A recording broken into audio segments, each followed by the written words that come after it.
High Five, episode 432. Wow, that's right. You're listening to a podcast that's for you if you play Magic the Gathering. Whether you're sitting at home jamming some arena or you're, putting on your book bag and heading out to college at Strixhaven, we are here for you. I'm one of your hosts, Maria. I'm another one of your hosts, Megan. And on today's show, we're going to get you ready for life on the Strixhaven campus. That's right. Maria's going to talk to you all about Sealed because she's been prepping hard for that Arena Open coming up this weekend. I have played so many games of Sealed that I'm, pretty like what's the word I'm looking for? Saturated? Are you personally saturated? I am personally saturated in Strixhaven content. Yeah, I played a lot of different Sealed decks, and I have some takeaways that I think will help you if you want to play the Open this weekend, because what a fun event. I mean, it's really using Arena to its best ability, it's like a GP, but basically if the GP was like, show up whenever you want and leave whenever you want.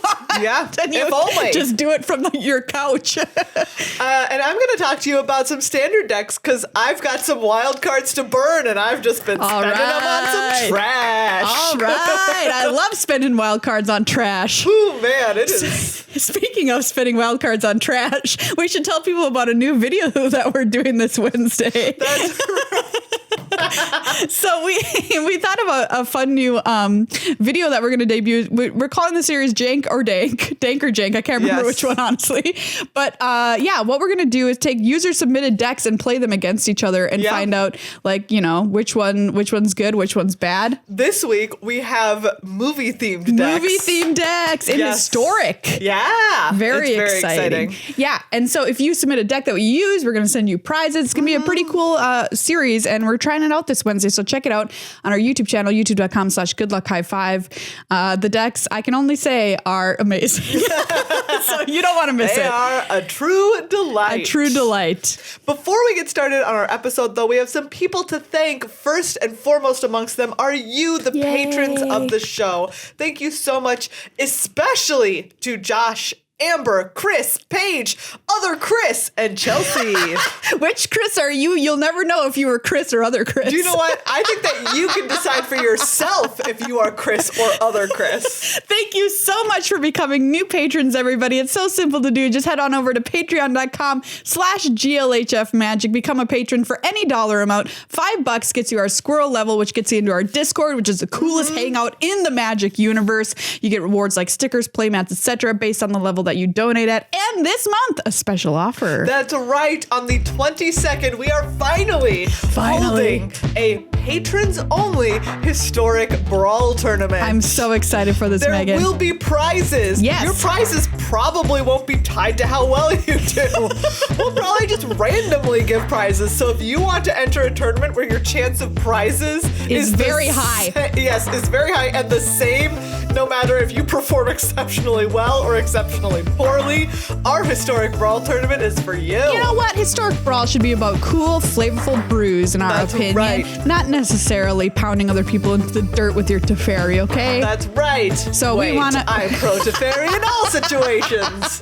So we want to offer these prizes to everybody. It's going to be a super fun tournament. Historic Brawl is just a blast to play, and you can be so creative with your deck. So the way that you enter is you can become a patron or remain a patron from the 4th of this month through the 21st. If you're within that window, you're eligible to play in our tournament, which is on the 22nd. That's right. So more on that coming up. But we're excited. Super excited. Thank you as well to our sponsors, Card Kingdom, cardkingdom.com/GLHF. The perfect place to go if you are ready to just go ahead and, get some singles. Oh yeah. You know what you're playing in Historic or in Standard and you're ready to invest in those cards, or maybe you're just messing around and finding out. Yeah, maybe you want to play some sweet Commander with some of the cool different various mystical archive arts that are popping up in Strixhaven, and you want some of those for your deck or for your cube or whatever. Best place to get singles and stuff, cardkingdom.com/GLHF. Ask them for a token or a sticker in your order. They'll give you one for free. In fact, the other day I saw somebody tweet out a picture of a custom squirrel token that Card Kingdom drew for them and put in their order. Cute. Like, that level of customer service literally does not exist anymore. You want. And you can get it through our sponsor. Hey everybody, coming up this weekend is the Arena Sealed Open, and what a good time it is. I played in the last one, which is Kaldheim. Did you play in that one, Megan? Yes. Yeah. It was so fun. Great time. You're just playing sealed, like you're sitting down at a Grand Prix, you know? Oh. Building your deck, playing your matches. The way it works is you choose best of one or best of three. You open your 6 packs, you build your deck, you battle. Best of one has statistically the greatest chance for you to make day 2, according to Dr. Frank Karsten, who we all trust and pray to every single night to have bless our mana curves. And every time you build a deck, you gotta pray to Frank Karsten to bless your mana curve. Oh my gosh. Okay, so that's best of one, best chance to make day 2. Best of 3, if you want to play in that, you can't lose, but you do have better gem rewards for doing well. Ooh. So whatever's more important to you, if you really want to make day 2, if you're like, well, even if I don't make day 2, I want to get at least some of my money back, my gems back, I should say, a best of 3 might be for you instead. Well, there you go. But then if you make day 2, depending on the number of wins you get, you can win up to $2,000 cold hard American cash, which is pretty cool. I didn't make day 2 last time. Neither did you, I believe. No. It's not easy. Yeah. So we'll start off by saying it's hard. It's competition. It's tough. And sealed is hard, you know? Yes. It's one of the most skill testing formats along with draft. And also, you know, you're a little bit of you've got to play whatever your seal pool is, right? Whew. And let me tell you, I've only played 2 Strixhaven sealeds. And one of those pools was good, and one of them was a real bummer. Yeah, man. Yeah. Sometimes you get a real bummer, and you're like, ugh.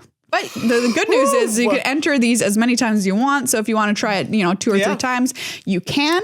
Maria, you have the faith. You carry on 2 or 3 times. I do. I play exactly once. Well, I just love it so much. I miss competition, you know? I miss going to these big events and playing with everybody. Anyway, I've got some tips for you specifically related to Strixhaven because, believe it or not, this sealed format is weird. I believe it. Because we were having trouble at the start of it. We can't win. No. Like, I was just like going in and 0-3ing, and I'm like, what is this? I know how to build a sealed pool. What is going on? You know, we've been playing Magic for like almost 10 years. Wow. By the way. That's a true fact. Didn't need to hear that today. Well, man, what are we going to do for our 10th anniversary? Anyway, 2 musicals. I'm going to give you my tips. Okay, here's tip number 1. So in draft, a lot of people have a preference for the teamer colors. And what I'm just going to tell you now is in your sealed pool, do not be like, oh, I know what I'm going to do. I'm going to try and play the best colors, which is teamer, which is what people think anyway. Which also I don't necessarily agree with. I think that the best colors are whatever is open in your seat. Well, yes, that is accurate. Like, if your college is open, that is what you should play, and that is what we're saying here in sealed too. Like, don't force warp yourself around thinking you have to play blue cards or whatever. Whatever your sealed pool dictates is what you should build. Just play your best cards. Sometimes, not very often, but sometimes that means playing a secret college. Ooh, one of the dark colleges. One of the dark colleges of Strixhaven. One of the spooky colleges. Like Azorius or Rakdos. Azorius, a notorious spooky color pair. Spooky. And, like you are giving up a bunch of gold cards by doing that, but sometimes you just have to do it. Like, say, you've got a lot of removal in both those colors or whatever. Yeah. Guess what? You just got to do it. All right. My secret college. Secret college. My second tip is do not go in wanting to splash, which I know is something I was guilty of. I was like, hey, there's so many dual lands here with the campuses, and there's potential fixing with environmental sciences, that lesson and whatever. Maybe love the environmental sciences, and man. like campus guide, that little 2-1. I'm like, ooh, maybe I should be playing 3 cards just straight up. I believe the answer is you should not try to do this. You should try with all of your might to play your 2 colors. And if you can play your 3rd color, do it out of necessity or because it's a huge bomb, right? Something like Bookworm, which is an uncommon or whatever. Yes. Okay. But don't do it because you're like, I've kind of got some good stuff. I don't have environmental sciences. It's fine. But I've got like 1 campus. I'll put it. No, dude. This is just I cannot stress this enough. Do not try and do that. Try to be very make the tough decisions with yourself, which is something I have a horrible time with in Magic because I always want to play the most exciting, big, bombiest things. Yeah. But Who doesn't? Found that my sealed pools are more successful when I play 2 colors. Oh. And I lose less games to just not randomly having the mana. Spicy. When I can make it happen. Yeah. Or keep the splash very light. Yeah. Now, that being said, if you have access to the card Environmental Sciences, this is the most important card in your pool other than your rares. I'm not even kidding. I believe you. I will say that even in draft, I love Environmental Sciences because you don't want to lose games to not getting your 4th land when you need it. No. And Environmental Sciences is just a way to be like, do you know what? There's plenty of 2 mana learns. Yeah. And then you can just go and get it. And guess what? You're not going to be completely wrecked. Exactly. And you're not going to lose those games like in Best of One where you just don't hit your mana colors or whatever and you're just like, ugh, I lose for no reason. I had good cards in my hand or whatever. Okay. Yep. Environmental Sciences, this shocked me. We were playing on stream, twitch.tv/GLHF Magic the other day, and I was like splashing red in my black-white pool. And I'm like, how many red sources do I need? Maybe 2, maybe 3. And chat was like, no. You need 1. You need exactly 1. 1. And that Joker. That was because I had a critical mass of learn cards, which allowed me to go get Environmental Sciences. Nice. Okay, so Environmental Sciences can represent as many as 4 to 5 sources. Great. Isn't that unbelievable? I love it. It's so cool. I love it. So that all being said about not winning, fixing, like if you've learned an Environmental Sciences, your deck goes up like a million times better. Yeah. As far as splashing is concerned. You can also play your campuses for only 1 color. Oh, which you need to because so many times if one person can scry and one person cannot scry, the person who is scrying is just so much more advantage. Absolutely. Have you ever gotten to the end of the closeout portion of the game, the final stretch? Your opponent has the campus and you don't, and you're like, I lose now. No, Maria, but I will tell you about the many times I've had a campus and they don't, and I bought them 4 lands and I still draw 4 lands.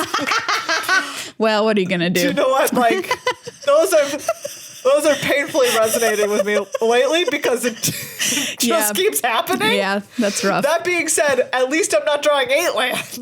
Very true. Very true. Yeah. The campuses, I don't care if you're playing straight up Prismari, put in your Lord Hold 1, at least one of them. Because you definitely need to scry. Need the scry. All right. Here is the weirdest thing I have found about this. Oh. Now in sealed, we generally say if you're going to play an aggressive deck, well, gosh darn it, you better have the best aggressive deck we've ever seen. It better run people over so fast. Yeah, and it better be consistent.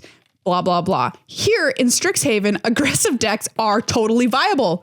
In sealed, it's almost unheard of in a sealed format. And I would say even mid-rangey aggressive decks that are just like early pressure, middle pressure, and then it's like, okay, maybe you do have time to cast one big thing, but you're just dead. Like you didn't keep up enough. You were like, look at my, what's the 8 mana red spell, Explosive Welcome or whatever. Yeah, and they're like, you can't kill enough things with Explosive Welcome. I have 10 creatures. Relevant. Yeah, exactly. Yeah. Aggro decks, there's a lot of good 2-drops in this set, and there's a lot of really good tricks too, and there's Learn, right? And who benefits better from Learn than an aggressive deck where the problem is card advantage? Yeah, like you just run out of stuff, and it's here you don't have to run out of spells. You don't have to. So like aggressive decks, don't ignore it when you're building, and we're talking specifically about Silver Quill and Lorehold. Those are the colors that most want to be aggressive, and totally something you can build. Tricks go way, way up. The +1/+1 and Learn. Yeah. That card is just like good. Yeah. Which is kind of bizarre. That's the card that, buffs. I can't remember the names of these. Makes a 3/2 after it dies. Oh yeah. Totally playable in sealed. Make your mark. Which is bizarre to me. And that puts Learn being, in my opinion, Learn is even better in sealed than it is in draft. One of my best Silver Quill draft decks was just like some early drops and then 4 Owl and Shield Mages. Yeah, sure. The idea is that like you get their life total low enough and then they just can't deal with enough. They can't pay the ward. No. And even if they do, then you have another one. Yeah, it's fine. Yeah. I think that any card that says learn on it is a card you can play in your sealed deck. Yeah.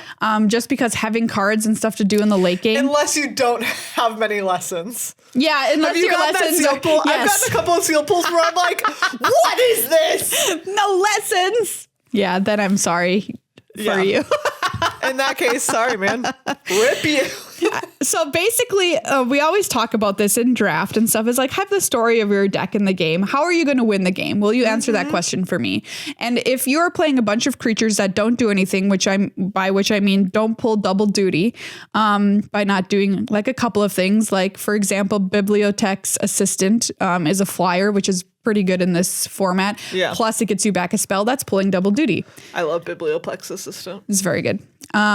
Maybe you're okay. This is the perfect card that we always rag on is the 3/2 for 3 mana and green. Yeah. Tell me why you're playing that card. Springmane Servant. How are you gonna win the game with this card? Is your answer because I'm playing a bunch of green tricks and this card will help me kill them and then I can attack with it? I'll buy that. There, sure. Great. You've told me why you need it. Or do you have that one like that 3 mana 2/2 that when you gain life gets big?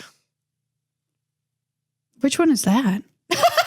Just tried 3 mana 2/2 when you gain life gets big. It gets a +1/+1 counter. Oh. You know which one I'm talking about. Okay. I can't remember, but I'm sure I do somewhere in my brain. In your brain, it has menace. Oh, okay. Yes, I know what you're talking about. Okay. Yeah. So yeah, like make sure your creatures are pulling double duty or they're part of your plan to win the game. Yeah. Tell me the story and don't tell me a magical Christmas land story. That does not exist. I want a real workable story here. Yeah. So those are my basic tips. Last tip is play Bookworm. Yeah. There you go. Put Bookworm. And if you're not playing Bookworm, well, you better have a plan in your plan of how you're going to win the game. How are you going to deal with Bookworm? Yes. Because people will play it. It's an uncommon. So you're going to play it probably twice at least in your run if you're playing best of one. Like, look, I'll just say, it's a reason for being in white and playing Expel. I mean, seriously. I would play white just to play Expel exclusively as what are you going to do against Bookworm? Because, like, honestly, it's so weird to say that you will play against it, but I'm, like, fairly confident that you will. Here's another fun thing. Agonizing Remorse can deal with Bookworm. Oh, yeah, it can. Yeah. It exiles it. I was playing it the other day. I opened the greatest pool of my life in Witherbloom and got to 7 wins. And one of the best plays was 2 dueling Bookworms for like 5 or 6 turns until I drew Agonizing Remorse. And I was like, I can exile it from your graveyard. Anyway. Dueling Bookworms. Dueling Bookworms. I'd watch that movie. Me too. I think it's called Dune. Anyway.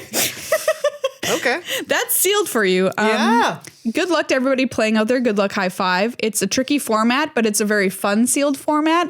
I do think that you kind of need some good cards in your pool. So if you don't get there, you know, yeah, rip to you. But that's the it is a journey format of sealed. where you can't just have like a solid pool. You do need a good pool. Yeah, I think so too. Which, it's okay. It happens. It happens. But I'll be playing in the event. If you play against me, feel free to just snap concede. I won't be mad.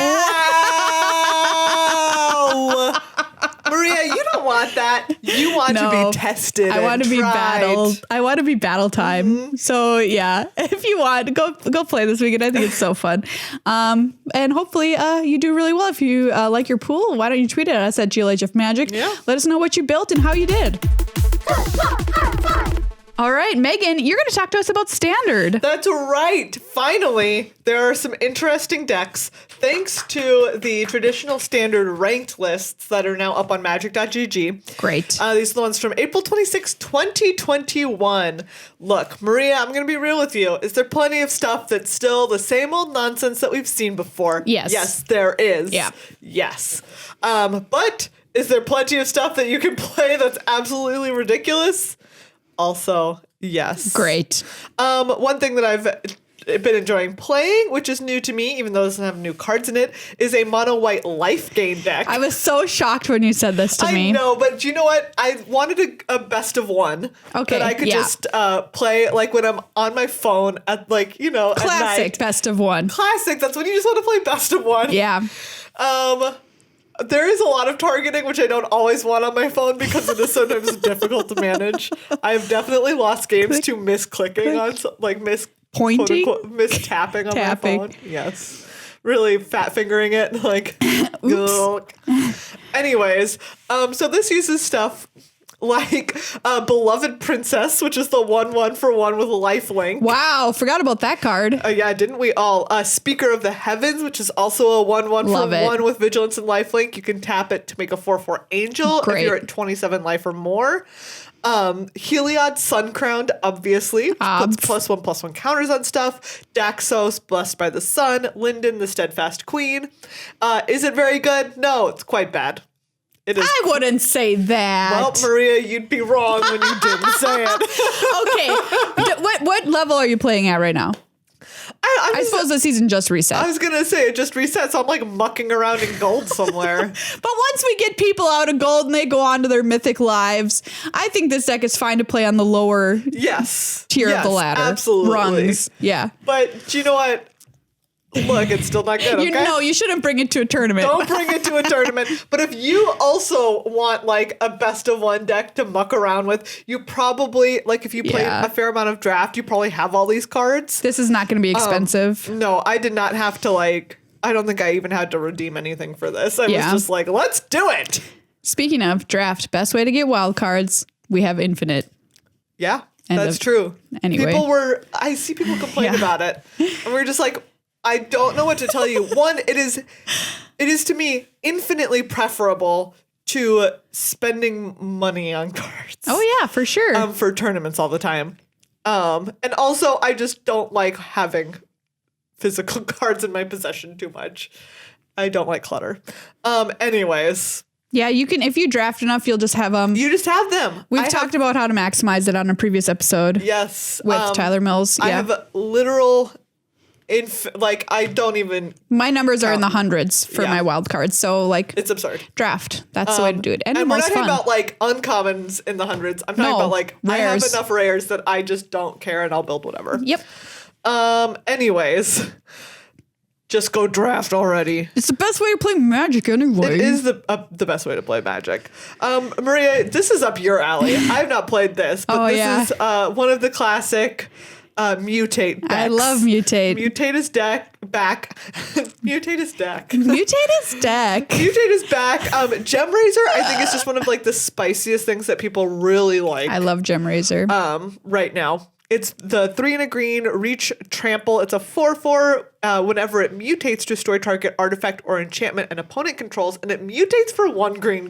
Great. Which is just absurd. Blow up that cat oven. Yes, and so people love making a Stone Coil Serpent on 1 or 2, and then you just like slap this buddy on it. You have this absurd huge trampler. Huge trampler. Protection and that has multicolored. protection from multicolored and destroyed an artifact or enchantment. It's quite good. Love it. It is Mutate's so fun. Good. I wish Mutate became like an actual factual deck, but I'm kind of okay that it still exists in various fun forms. Yeah. In like standard and historic, I've played around with it in best of 1 queues. Yeah. There's been a cool Jeskai one running around that I tried out. That was very spicy. Interesting. Was it this Jeskai one that has like Sea Dasher, Octopus, and Vadrock Apex of Thunder? Yes, indeed. Yes. And Search for Glory. Yeah. And I was like, this is spicy. I love this one. Into it. Yeah. It basically lets you have a wish board or whatever, kind of with Search for Glory, which lets you go get whatever the heck you want. What? Yeah. Search your library for a permanent card, a legendary card, or a saga card, reveal it, put it into your hand. And then you get a lot of mana based on the snow used to cast it. So you play snow covered lands. Wow. And you can just go pretty hard on this. This deck is very fun. If you want to try out a fun Mutate deck, I love this one. It is very explosive. Like, does it hang with everything in the world? No, but who cares? Exactly. Who cares is a big one. There's a fun Ozolith deck. What? I haven't built this one yet, but it has it's the +1/+1 counters deck, right? And it added Star Pupil, which has a +1/+1 counter. And it has stuff like Wildwood Scourge, right? Just like Conclave Mentor, Bosri's Lieutenant, Oran Reef Ooze, and Luminarch Aspirant. Oh, cool. And it's just like all counters all the time. And then if they kill something with counters on it, they just go on the Ozolith. And then you just put them on something else. Do you remember this card? Do you remember this Ozolith? You recall it? I recall it. Do you not recall it? I barely. I don't think I ever played it. So, you never drafted this. No. But it's from Ikoria because then you could put like flying counters and stuff like that, right? And all those kinds of counters. 1 mana, legendary artifact. Whenever a creature you control leaves the battlefield, if it had counters on it, put those counters on the Ozolith. At the beginning of combat on your turn, if the Ozolith has counters on it, you may move those counters from the Ozolith onto target creature. It just saved them for you like a squirrel hiding its nuts. Exactly. So they can be like, okay, kill this thing with counters on. And you're like, okay, I put them on the Ozolith. And then like I make a new creature and now I get big. Wow. I would love if this creature was a squirrel, you know? If this card was a squirrel and it was called like Nut Collector.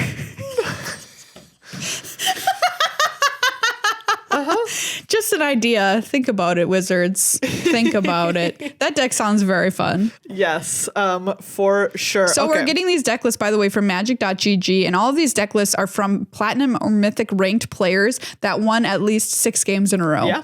So somebody did it. Somebody did it. This is the one that I've been playing the most. Okay, let's go. I think that this mana base is not okay. This deck, I'm looking at it right now, everybody. Yes. That's my word. This mana base is not okay and it needs some help. But it is very fun. This is like a Jeskai control? Yeah, sure. Is what I would call it. That's what I named it with the question mark and all. So it has a whole bunch of instants, obviously, that are removal and card draw and counter spells, like Behold the Multiverse. Classic. Test of Talents, which I cannot sing the praises of enough. That just steals all the copies of whatever it was, right? I cast it on someone's Emergent Ultimatum the other day, and then you never have to worry about them casting an Emergent Ultimatum on you again. Oh, that's great. Because they're all gone. Great. I love that. It's so good. Essence Scatter, saw it coming. Sublime Epiphany, Demon Bolt. Great. What I really love about this deck is that like you can you just spend early turns just foretelling everything because it has Doomscar also. So you can just be like, okay, foretell, and then later on you can be like, I can cast like 4 spells in a turn. Yeah. Because they're also cheap. Great. Then it has Alrund's Epiphany. My favorite card of them all in this. Thank you so much for bringing this into my life, a standard deck where I could play Inspired Ultimatum. So you're taking away their Emergent Ultimatum and you're like, well, actually, I'll be playing. I will be casting. This is the Jeskai one. Blue, red, white. Target player gains 5 life. Inspired Ultimatum deals 5 damage to any target. Then you draw 5 cards. Unbelievable. Oh, I love it. And then it has Starnheim Unleashed. Oh, make all the angels? Which you make all the angels. I've been making a ton of angels with this. Like I said, it has Doomscar. It also has 4 copies of Rip Apart for early removal. What do you think my favorite card in this list is? Maria, I haven't even named it yet. But it has where you're playing 3 copies of Velemicus Lorehold. Yep, there it is. There it is. Oh, this is the 5 red white dragon. It's a 5/5 with flying, vigilance, and haste. And when it attacks, you look at the top 7 cards and you can cast an instant or sorcery equal to or less than its power from among them. Oh, great. And it has 4 solemn simulacrum. Like, this deck is just... I've been having a ton of fun, as you can imagine. Great. All I want to do is draw cards and remove creatures and like cast Inspired Ultimatums. Like I said, this particular one in here needs help with the mana base. There's just no polite way to say it. Maybe that's your calling. Pray to Frank. Get inspired. You fix the mana base. Excuse me, Frank. Win every tournament with this. It is... it's very fun. I cannot recommend this enough. I've just been having a blast recently. Great. Then let's see, there's like been some blue-black control, but that's not the one I want to talk about. There's like a blue-black flash deck. Oh, sure. Yeah. Let me find it. That had like Slitherwisp in it. Yeah. Here it is. I remember when Slitherwisp was trying to be a deck back in the day, but it just never was quite there. Yes. So this is a, like I said, like a blue-black kind of controlling flash deck with 4 Slitherwisp. Interesting, has the same voice as, what's his name, the Elder Dragon? Oh, yeah. Silumgar. Silumgar. Wow, we haven't thought about Silumgar in so long. Oh, Silumgar, we miss you. Silumgar. Just a little dragon with a snaggletooth. Yeah. Wearing a guy around his neck. Wearing a guy's necklace. Great. Goals. Hashtag goals. Slitherwisp is the blue-black-black 3/2 with flash. Whenever you cast another spell that has flash, you draw a card and each opponent loses 1 life. So we're just flashing all day here. Yes, it has Cunning Nightbonder, Lockmere Serpent, Voracious Great Shark, Brazen Borrower. All flash. Yeah, all flash all day. Wow. Yeah. Okay, this could be kind of fun. Ashiok's Erasure. If you just like to say no. Enchantment with flash. And flash stuff in. Yeah. So if you're into it, Omen of the Sea. So yeah, just getting some card advantage with flash, killing things. That's cool. Cards. Why not? These are some super creative decks. Yes. And then I haven't even told you about the dumbest one that I've played yet. Maria, great. The dumbest one is yet to come. Save the dumbest for last. You know, that's what they say. I saw that someone had done this, and this was like something that I had dreamed about back in the day, but I was like, no. Wait, literally dreamed? No, not literally. Dang it. Magic dreams are the strangest of all. I don't know if I've told you this, but all my dreams recently are about running away from murderers. Yeah. Yeah, it doesn't sound pleasant. No, it's like highly stressful. Luckily, it hasn't been. Like, I'm trying to think if I've done one super recently. There was like last week, literally just last week, literally every other day. No way. Every other day. Did you in your sleep, were you at the point where you're like, okay, this again? Or were Do you know what? I was significantly less stressed. You're just like, okay, I get it. The last one, I was just like, do you know what? I just need to let this assassin shoot me, and then someone will take me to the hospital. Oh, well, there you go. I mean, I have heard from people that people are having more dreams in COVID times. I believe it. I used to never dream all that much. Weird. Anyways, that was also, okay, wait. I have to tell you this dream because this one was great. Great. Let's go. I had a dream that I was entering an intergalactic dinosaur competition. What does that mean? It was like a combination of like kind of like a dog show where they were judged. The dinosaurs were judged. Yes. By a judge, but also a race. Like there's also a race element to it where they raced each other. There isn't a dog show too. They have to do the like athletics course sometimes. Yeah, exactly. Did I just invent that? I think that's like a different type of dog show. Okay. But anyways, and I was like, we had the dinosaur that was challenging the favorite. Oh, there was like a favorite coming into it, but we also had one that people were like, maybe this is the up and coming dinosaur. Oh, great. And yeah, I just. But what was the dinosaur? Describe it. Oh, I had a Brontosaurus. Excellent. Not even a real dinosaur. Well, as we now know. Yep. And the favorite was a Triceratops, but like a very big Triceratops. Oh, cute. So they were almost comparable in size. So it was a very big Triceratops and kind of a small Brontosaurus. Did your dinosaur win? I didn't know before the dream ended. We'll never find out. I know. They were in the race portion, and it was neck and neck. Well, they were in the race portion of the competition. I believe that Bronte won. Thank you. Thank you so much. Also, they were not real colors. They were like, mine was like, it was like kind of a dusty purple. Well, they could have been. We don't know. That's true. We actually don't know. And then the Triceratops was kind of like a yellowish color. Oh, cool. Anyways. Did you tell our friend Maggie about this dream? I did, and she was so mad. Our friend has horrifying dinosaur dreams, and she will regularly post like, well, it was a week before I had a horrifying dinosaur dream, but here we go. There's another one, like, days without a workplace accident kind of situation. Anyways, and then it transitioned into a dream where I was in a very fancy hotel, and there was an assassin after me. Anyways. Are you sure? Okay, well, if you're in the fancy hotel from John Wick, you can't be killed in that hotel. No, it was not that fancy. Okay. It was like normal fancy. Just want to let everybody know that those are the rules. Yeah. That's right. Okay. Okay, dumb deck. Dumb deck. This is, it has one of my favorite combos. That, like I said, this is the combo I'd been dreaming of since it came out, but I had never tried it, which is Ashaya, Soul of the Wild, this is 3 green, for a legendary creature elemental. Its power and toughness are equal to the number of lands you control. Non-token creatures you control are forests in addition to their other types of forest lands. Yep.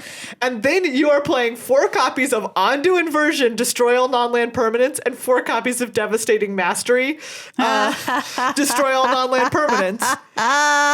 This deck's great. You're just going ramp. Right, you have a Zusa. There's even a Zusa in here. So Dryad of the Elysian Grove, so you can play extra lands. Yasharn, so you can go and get lands.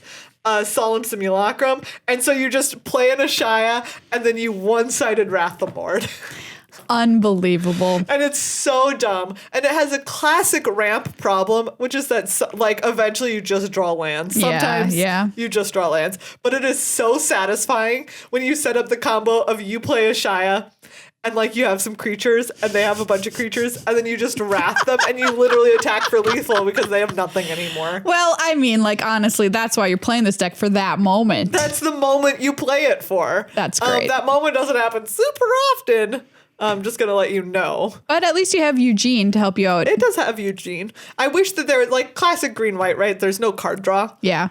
So what are you going to do? I feel like maybe you can put some lessons. I was going to say, people need to consider, like, a field trip or something in here. Exactly. For that ramp effect, and then also go get stuff out of your sideboard. Because I just, like, I do love it. It seems cool. I love it. It's so dumb. Great. Like, that combo is so dumb. I'm so happy that someone made it and has been doing well with it. Yeah, absolutely. Because it is spicy. It's real spicy. What wonderful options you have presented us with here in this buffet of very strange, the little decks that could in standard. Yes. Right. Like I said, so this one I've played a little bit of. Yep. The one I played the most of by far is the Jeskai one. The Jeskai. And it is a party and a half. That one seems super cool. If you just want to have a blast, you want to make a buttload of angels, and then... Which is the technical group term. By the way. A group of angels. It's a buttload. It's a buttload, sorry. We don't make the rules. It's just what it is. That's the Oxford English Dictionary telling you what it is. It's just what it is. Okay. Anyways, great times. Cast Volumicus Lorehold. I mean, every time I do it in draft, I'm just like... So busted. I lost hard to that card in draft the other day. I was winning, and then they played it, and I was now I lose. What can you do? Okay. Is it the best Elder Dragon? Yes, I think so. I think so. The Quandrix one is all right. The Silver Quill one is not sometimes that great. It's like medium. And who am I missing here? The Prismari one is also medium. And then the Witherbloom one is Witherbloom. like fine. You make pests. It makes pests. Oh, makes pests. Yeah, I like that one. So that one and Volumicus. I think Volumicus is like in draft, especially easily tops. Wow. Yeah. So I will jump at any chance to play that dragon when I can. Hey friends, it's time to thank our other sponsor of the show, Ultra Pro, and we've got some pretty sweet new presents here from them. Yes, we do. Look at this life pad. It's so cute. It has all the books. It has all the colleges, tomes. It has the tomes. Okay, tomes is a very fancy word. In my house, we call them books. Books. And here I'm holding this Ultra Pro binder. I think you mean tome. Tome. I'm holding this Ultra Pro tome, which is the largest binder I think I've ever seen in my life. Look at how big this is. It holds so big. 480 cards. What? 480. Get out. This in this. Get out of town. It has Rowan and Will on the cover. And on the back. I love it. The tomes. The tomes. Look, we've talked about these life pads before, but I just love them so much. They lay flat. They're like beautifully organized on the inside. They're just aces. They're always on top of like getting the gorgeous new art on stuff. Yeah. Like these ones with Dragon Daddy. You know who that is? This is Volumicus Lorehold. There he is in all his glory. Oh, yes. He's a beautiful boy. He really, I mean, actually his face is kind of weird. Now that I look at him at his profile picture closer, I'm going to swipe It's left. kind of square. It's like square, but with points on top. What? Let me Look see. at his face. And you wouldn't know that if it weren't for Ultra Pro. Oh, yeah. He's got kind of a snoot going Yeah, on. he does have a weird snoot. But do you know what? Still looks great on a set of sleeves. I love him. So Exactly. I'll use his sleeves all day. You look, when you love a dragon, you look past his weird face. And at the dragon that's inside. The dragon inside.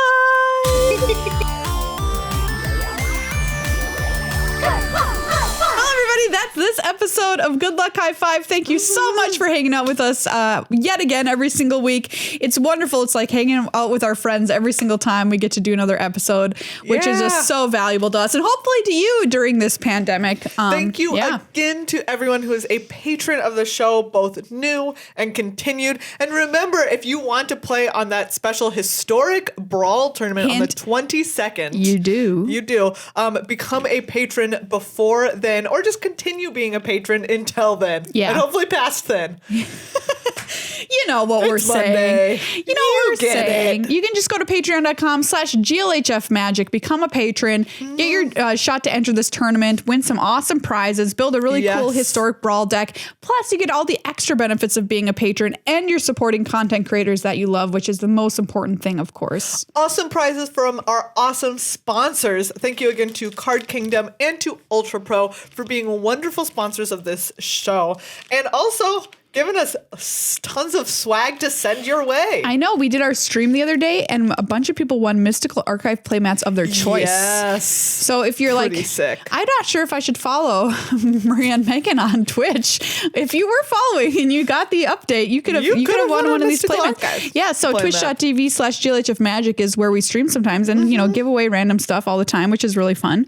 And also play some cool stream games with you. So great reasons to become a patron this month, great reasons to support our awesome sponsors and to just consumer content, because like we said, coming up this Wednesday, a whole new video series, Dank or Jank, featuring decks. Check submit out. If you want to submit some decks for us based on movies, feel free to do so. We'll likely do more movie ones just because they're so fun. They're so fun. So we're doing historic lists. Yes, historic, so that we can play it on Arena. Yeah, with the biggest card pool possible. You don't want to miss it this Wednesday. YouTube.com/GoodLuckHighFive. These decks are masterpieces.